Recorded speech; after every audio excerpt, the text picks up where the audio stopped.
Senator Edwards. Thank you, Mr Acting Deputy President, and I rise today to speak on the Renewable Energy Electricity Amendment Bill 2012, and it would come as no surprise to Senator Madigan that I have a strong view on this bill, and it would also be no surprise to him that I'm taking an active interest. I can't proceed with my presentation to my Senate colleagues without addressing a number of issues which came up with Senator Di Natale's presentation in the last 20 minutes, given that the first 10 minutes of his presentation was a rambling discourse of the effects of science on everything that matters in life, which is very important, but I fail to see how trying to draw the link between the evolution of science and the way in which it is presented is helping his cause here, because that is the very issue in which this bill is looking to address.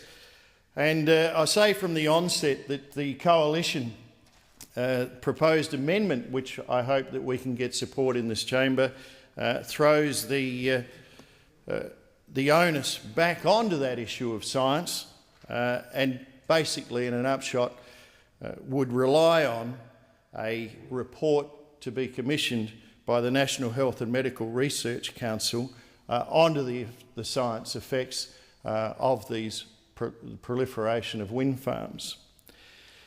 So I hear all the emotive issues like Meniere's disease, tinnitus and all of those.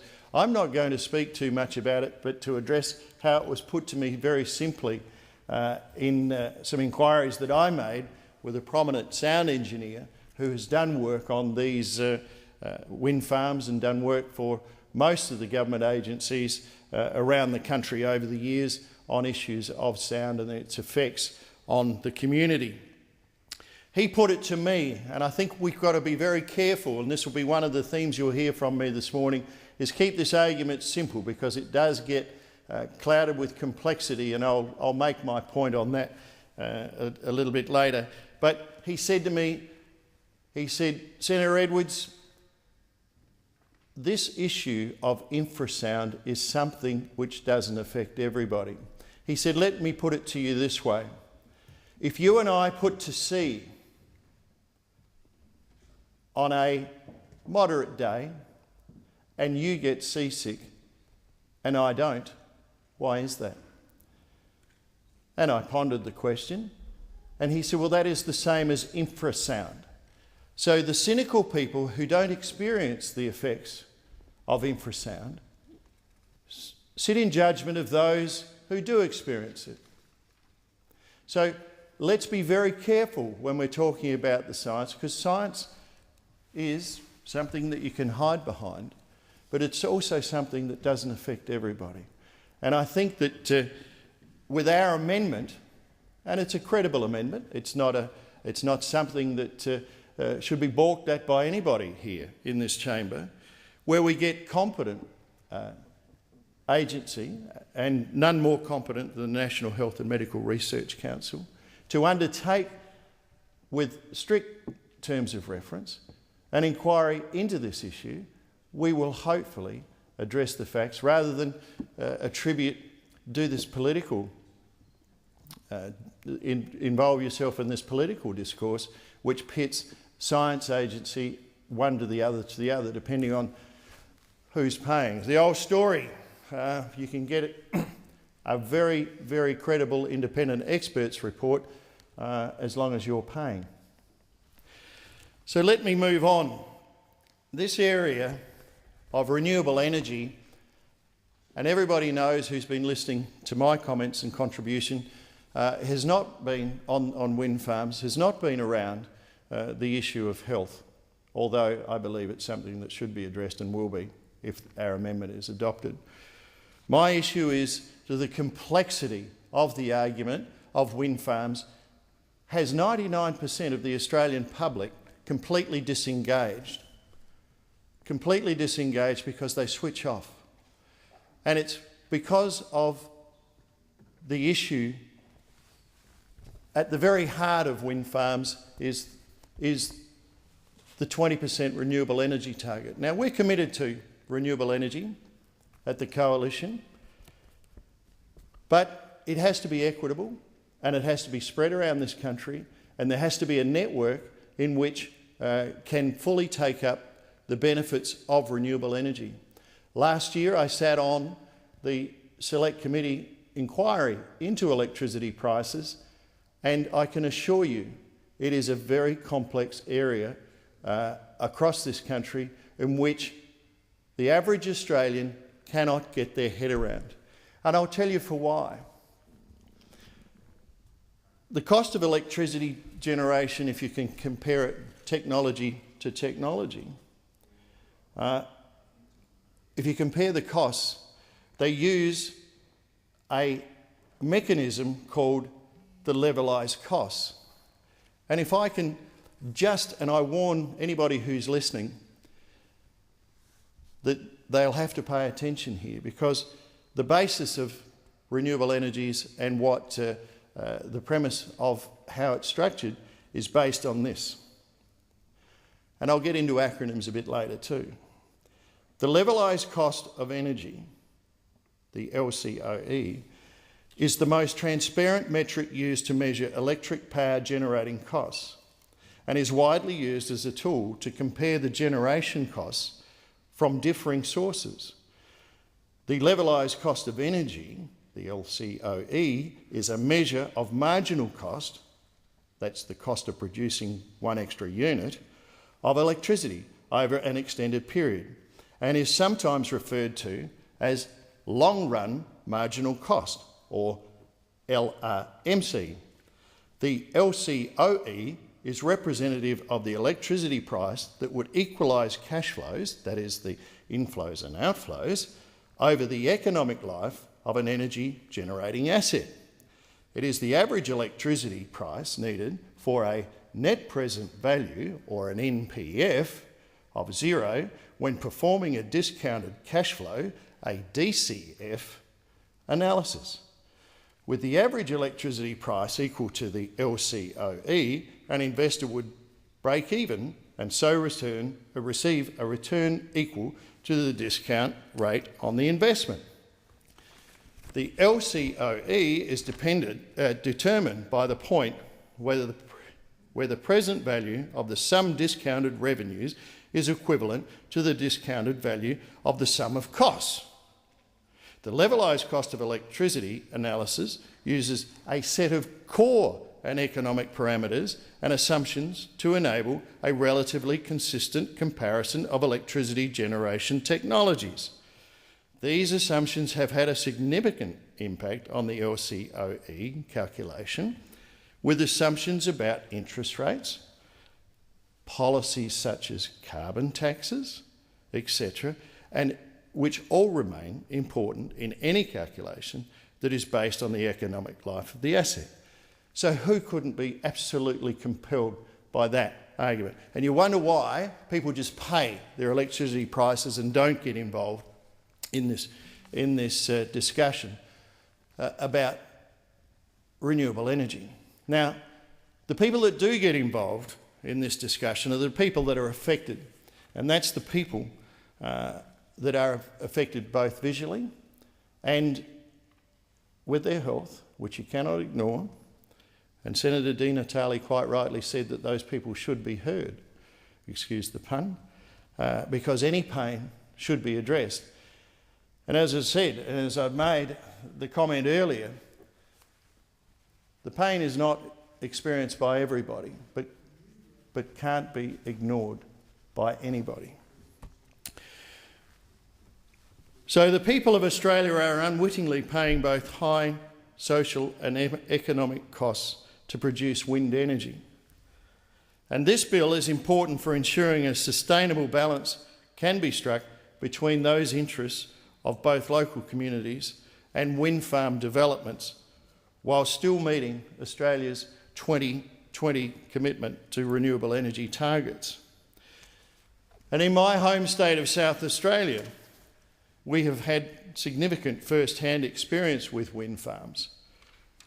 At Waterloo, near my hometown of Clare, in the Statesmith North, True Energy announced plans only 6 months ago to add 6 new wind turbines to its existing Waterloo wind farm, and a project worth about $40 million.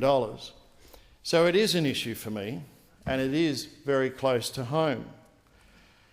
Now, it is also an important fact, and if anybody of you followed my comments on this, that South Australia accommodates nearly half the wind power installed to date across the country. And not insignificantly or surprisingly, has resulted in significant increases in electricity prices throughout the state in recent years.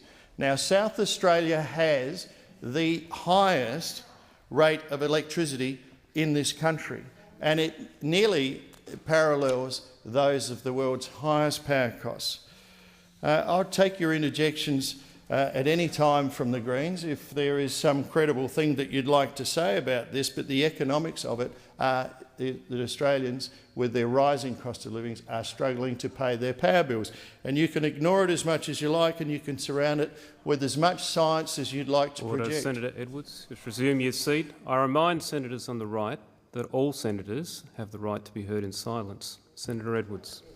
Thank you, Mr. Acting Deputy President. I continue. Renewable energy certificates have enabled developers of wind farms to maximise their returns, and because of the commitment to the 20% target, we've seen, as I said, this proliferation in South Australia which has seen us pass our 2020 target in the year 2012 in that state. So we're 8 years ahead of everybody else, and you know, I'm not sure, and there's a lot of reasons why we can attribute that. And so concerned has the South Australian community been that my state Liberal colleague, David Ridgway, MLC, the Shadow Minister for Urban Development at the time, has commissioned an inquiry into the activities and the lax planning laws in that state. The South Australian State Planning Minister brought an interim change to the planning rules governing wind farms last year, which basically meant that it was a free-for-all for all wind farm developers. The change allowed turbines to be built just 1 kilometre from people's homes and stopped some people from being able to use existing laws for stopping developments close to their home. The minister took away appeal rights, and the minister has made an interim regulation in response to court action taken by a landowner against a wind farm proposal in the state's southeast. The court found in favour of the landowner and the development was dropped. So we've got a Labor minister in South Australia so keen to support the federal Labor Party in the proliferation that he was prepared to give up his constituency in an effort to be the golden-haired boy amongst his federal parliamentary colleagues. Now, wind farm developers have concentrated on South Australia because of the lax planning regulations and the absolute unfettered ability to be able to get approvals in that state. This has been a fault of the Rann-Weatherall Labor government, and the guidelines left South Australia out on its own, out there as an absolute beacon of light for those who wanted to proliferate this development work of wind farms in this country. And in relation to that heavy hand of government coming down against people in the southeast of South Australia, the Law Society, when providing evidence to the Committee of Inquiry on these regulations, shared their deep concern about the power the planning minister had used in setting up interim regulations. Disturbingly, it provided the minister with unrestrained powers to override the community when approving wind farm developments. Now, no wonder there's deep suspicion and deep division within all the communities, but particularly in South Australia because we've got so much of this development there. Politics is not above people, and if the people are continually rallying, as they did in Middleton some 2 Sundays ago, and want to be heard and fail to be heard by governments, well, that is a hallmark of a government out of touch. Why can't the government, why wouldn't they support the Coalition's amendment to have a proper review of the science here? I urge the governments of all persuasions to have a look at the economics of it and just see if there's potential market failure. We see a procession of superannuation funds, basically those superannuation funds which are controlled by or have boards of management with a trade union background present in their directors, that are all flocking to once again government-sponsored policy which protects investment. Now, we've all found in the past that anything that a government gives, it can take away. So with this subsidies that exist for renewable energy, we have to be very careful that we don't get a distortion of one energy type which then can be taken away by another government. What would happen to the economics of wind farm and wind farm developments if they did not receive a rebate for the purchase of renewable energy certificates? It would collapse. And that is the problem with creating a business which is based on subsidies from governments. Now, this renewable energy target and the subsidies that go with it are relatively well protected because generally it is accepted by all in this Parliament that we do have to have a target for it.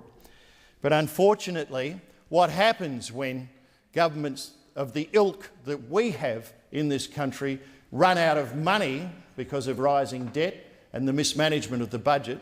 Where is Treasurer Swan actually at the moment, Mr Acting Deputy President? We haven't seen him around for weeks now.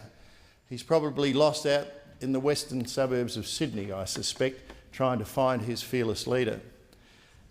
If you have a reckless government with a cavalier attitude to their budget and a waving off of, well, on Christmas Eve of that surplus we promised, it's not going to be there, happy Christmas. What happens to government policies where they subsidise things, and that's the case with renewable energy, they tend to review them when they run out of money. How can we pull back? How can we restrain? And that is the risk. That is the risk for the Australian people with anything that has government-sponsored welfare, if you like. If it receives a subsidy, it is a payment. Anything that happens in the change of government policy will see those wind farms stand silent, which is what they have to do, by the way, and just I digress, is when it's a little bit too hot or, ironically, when the wind is blowing too hard. They have to switch them off. So there are many, many, many aspects to this whole wind farm debate. I'm passionate about it. I know that there are people and whose lives, real people who I know, whose lives are affected by it through health. There are real people that are affected by it through the regulation and the lack of compassion or the lack of understanding. This bulldozer, typical of socialistic governments, where they just mandate laws without any consultation. And I think they commonly call it announce and defend. So for everybody, and including the senators opposite, to scoff at, the fact that wind is wonderful and it doesn't increase the cost of living for people. Carbon tax is a magic pudding for all of us, that we'll, while we export jobs, we'll all get healthier. Senator Di Natale attributed climate change to the deaths of many people, and I say that I guess that Dorothy McKellar was a visionary.